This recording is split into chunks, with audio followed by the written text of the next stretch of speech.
तो अच्छा भाई, तो हमने जो चैप्टर स्टार्ट किया हुआ रिफ्रैक्शन ऑफ लाइट, उसमें हमने रिफ्रैक्शन ऑफ लाइट पढ़ लिया, उसके बाद स्नेल्स लॉ हमने पढ़ लिया है और उसको अप्लाई कैसे किया जाता है हमने ये पढ़ लिया था। रिफ्रैक्टिव इंडेक्स क्या है प्यारे बच्चों, ये हमने पढ़ लिया था। तो स्टार्ट करते हैं आज अपने पास में नेक्स्ट टॉपिक, जो काफ़ी समय के बाद आया है क्योंकि हमारी जो तबीयत है वो थोड़ी सी डाउन हो चुकी थी प्यारे बच्चों। तो आज हम पढ़ने जा रहे हैं भाई रिफ्रैक्शन थ्रू ए प्रिज्म। तो सबसे पहले तो हमें यही पता होना चाहिए भाई कि प्रिज्म होगा क्या है, ठीक है ना। तो कि प्रिज्म है कि, तो प्रिज्म एक ट्रांसपेरेंट मटेरियल है, पहले तो एक बात बता देते हैं, ठीक है ना। पहली बात तो कि आपका जो प्रिज्म है प्यारे बच्चों, उस प्रिज्म के फेस जो होते हैं, टोटल फेस की बात की जाए तो टोटल फेस होते हैं प्यारे बच्चों उसके पाँच फेस में से भाई उसके दो फेस तो होते हैं, दो फेस होते हैं ट्रायंगुलर। बताएंगे कैसे? ट्रायंगुलर फेस होते हैं भाई उसके अंदर दो, ठीक। और बाकी जो तीन फेस बच के भाई हमारे पास में वो होते हैं बच्चों रेक्टेंगुलर। वो कैसे होते हैं? रेक्टेंगुलर होते हैं प्यारे बच्चों। तो प्रिज्म के बारे में चर्चा हम कर रहे हैं भाई। तो प्रिज्म के अंदर हमें ये पता होना चाहिए सबसे पहले कि फेस होते हैं इसके 5 होते हैं, 3 रेक्टेंगुलर होते हैं और 2 इसमें से ट्रायंगुलर होते हैं, ठीक है। ये ट्रांसपेरेंट मटेरियल होता है, ये पता होना चाहिए आपको, एक ट्रांसपेरेंट, ठीक है प्यारे बच्चों। ये एक ट्रांसपेरेंट होता है, ये नहीं आप चाहो तो मिट्टी का ही बना दो, ऐसा थोड़ी होगा। ये कोई ट्रांसपेरेंट मटेरियल से बना हो सकता है, प्लास्टिक से बना सकते हो, कांच का आप बना सकते हो, किसी भी चीज़ का बना सकते हो आप जो ट्रांसपेरेंट हो, ठीक है। वाटर का ही बनाया जा सकता है, ठीक है भाई। तो इसकी शेप कुछ ऐसी होती है। आप एक काम करो, यहाँ पर पहले तो एक ट्रायंगल बना लो भाई। ये मैंने एक ट्रायंगल बनाई, ठीक। इसके आगे एक ट्रायंगल और बना लो, इससे थोड़ा सा ऊपर बना लो प्यारे बच्चों, ऐसे ही सेम ट्रायंगल बनाओ, ठीक है। सेम ट्रायंगल होनी चाहिए भाई। ये बना ली, ठीक है। इस पॉइंट ए को हम इस पॉइंट ए डैश से मिला देते हैं। ये बी पॉइंट है, ये सी पॉइंट है, ये बी डैश मान लेता हूँ, ये सी डैश। ए को ए डैश से मिलाओ भाई, ठीक है ना। और बी को बी डैश से मिला दो भाई, डॉटेड लाइन से मिलाओ, ठीक है। और सी को किससे मिलाएंगे? सी डैश से मिलाएंगे, डायरेक्ट लाइन से मिलाएंगे भाई, ठीक है। मिला दिया। तो ये हमारे पास में भाई प्रिज्म बन गई एक, ठीक है। अगर आपको 3D में दिख रहा हो तो इसके 3 रेक्टेंगुलर फेस हैं प्यारे बच्चों। कौन कौन से हैं? 3 रेक्टेंगुलर प्यारे बच्चों। एक तो देखिए ऐसे, एक ये फेस हो गया इधर वाला, ठीक है ना, जो आपको दिखाई दे रहा है, ए dash, A dash, C dash. एक ये रेक्टेंगुलर में बात करते हैं तो एक तो हो गया अपने पास में ए डैश, सी डैश, दिखाई दे रहा हुआ ना आपको, ये वाला सरफेस। एक इसके इधर वाला A B dash, A dash, यानी कि ए डैश, बी और बी डैश। एक ये हो गया सरफेस, है ना। ऐसे कुछ एंगल पर इंक्लाइन है, ये एंगल पर दोनों के सरफेसेस के बीच का एंगल है ये, ठीक है ना। इसको एंगल ऑफ प्रिज्म बोला जाता है भाई। इस एंगल को क्या बोला जाएगा? एंगल ऑफ प्रिज्म, एक, ठीक है। बाद में देख लेते हैं। उसके बाद एक और है नीचे वाला, जिसको बेस बोला जाता है। इस प्रिज्म का बेस दिखाई दे रहा है ना आपको, ये वाला बोल रहा हूँ आपके पास में, इस प्रिज्म का ये वाला रेक्टेंगुलर जो सरफेस है, ये बेस रेक्टेंगल अपने पास में, बी डैश सी डैश, यानी कि बी डैश, सी और सी डैश। ये 1 2 3 3 तो फेस हैं भाई अपने पास में, रेक्टेंगुलर हैं, रेक्टेंगुलर फेस होते हैं प्रिज्म के अंदर।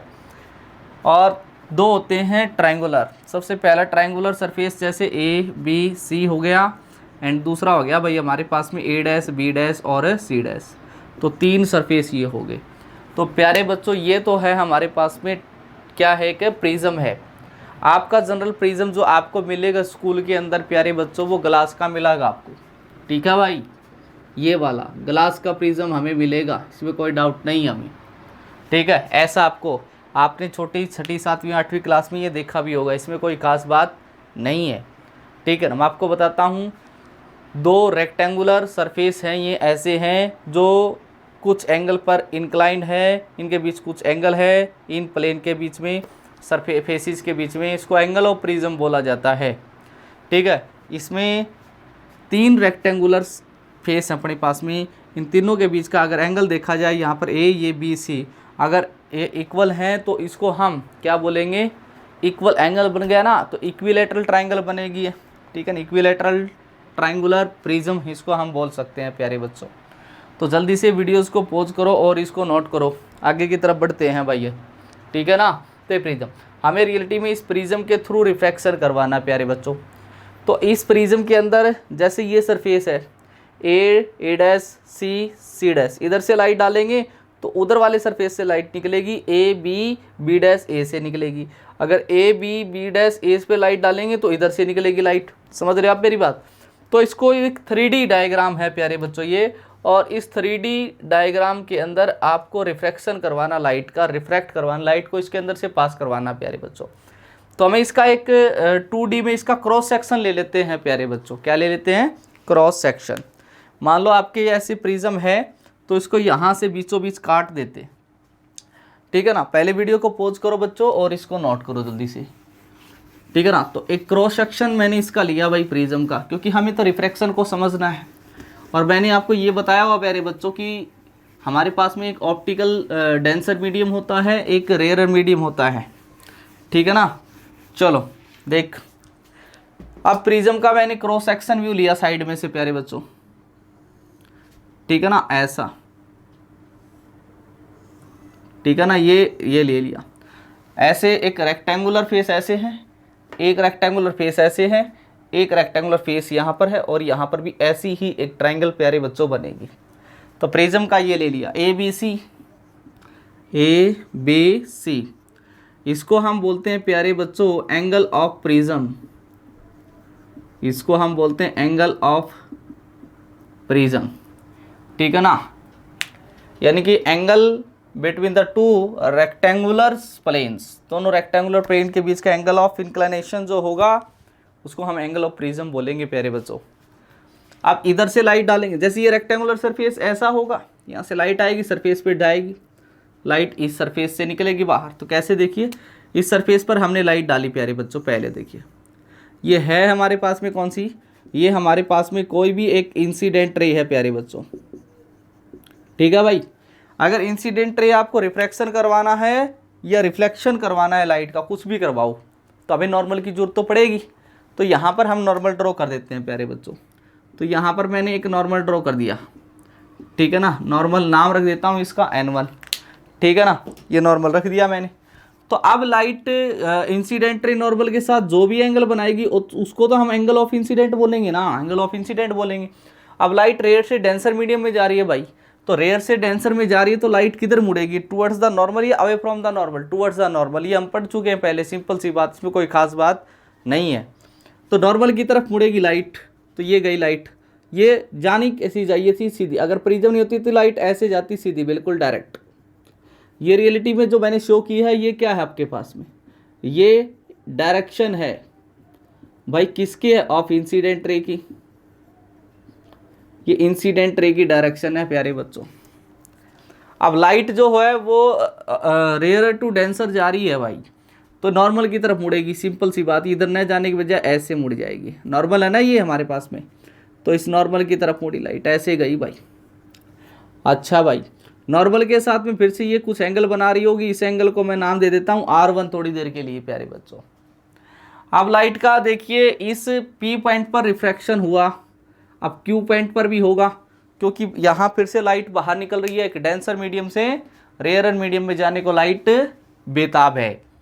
तो यहाँ फिर से मैंने एक नॉर्मल ड्रॉ किया भाई, इस सरफेस के बिल्कुल नॉर्मल ड्रॉ किया मैंने, इस नॉर्मल का नाम रख देते हैं नॉर्मल N2। अब लाइट डेंसर से रेयर में जा रही है, और मैंने आपको पढ़ाया हो कि लाइट कभी भी अगर डेंसर से रेयर में जाती है तो वो away from the normal band हो जाती है, away from the normal band हो जाती है। तो नॉर्मल से अवे मतलब नॉर्मल इधर, नॉर्मल से अवे हो जाएगी, मतलब अवे का मतलब ऐसे नहीं जाने की वजह अवे हो जाएगी, मतलब ऐसे जाएगी, ठीक है ना, नॉर्मल से अवे बैंड हो गई लाइट, ठीक है ना। और ये एंगल जो है प्यारे बच्चों, इसको हम ई से रिप्रेजेंट करेंगे, और इसको हम बोलते हैं एंगल ऑफ इमरजेंट, क्योंकि ये जो रेज आई आपके पास बाहर, इसको आप इमरजेंट रे बोल सकते हो, ठीक है ना प्यारे बच्चों। इमरजेंट रे बोल सकते हैं, इसको हम इमरजेंट एंगल बोलते। इस तरीके से आपका 10th क्लास में तो सिर्फ डायग्राम बनाना आ सकता है प्यारे बच्चों। इसके ऊपर सिर्फ डायग्राम, कुछ ज़्यादा नहीं आएगा। इसके ऊपर आपसे वो डायग्राम पूछ सकता है, रे diagram through a prism, glass prism के थ्रू आपसे वो डायग्राम पूछ सकता है, बाकी कुछ खास नहीं पूछेगा। हाँ, इसमें कुछ छोटी छोटी बातें हैं जो आपको ध्यान में रखनी है। वो क्या है देखिए आप। ओके, जैसे सबसे पहली बात तो ये है, यहाँ पर रिफ्रैक्शन मैंने करवाया प्यारे बच्चों। हम स्नेल्स लॉ भी अप्लाई कर सकते हैं, यहाँ पर कर सकते हैं, यहाँ पर कर सकते हैं। एक तो सबसे पहली बात तो इमरजेंट एंगल क्या है ये आपको मैं यहाँ पर बता देता हूँ। स्मॉल ई से आप इसको रिप्रेजेंट कर सकते हो, ये वाला, यानी कि ये एक एंगल है जो बनाया गया है इमरजेंट रे के द्वारा, इमरजेंट रे विद नॉर्मल, भाई नॉर्मल के साथ जो एंगल बनाया गया है। सही बात है ना, क्लियर है भाई। अब ये अगर हमारे पास में प्रिज्म नहीं होती भाई तो लाइट तो बिल्कुल सीधी जाती, बिल्कुल स्ट्रेटली जाती। अब तो लाइट डेविएट हो गई,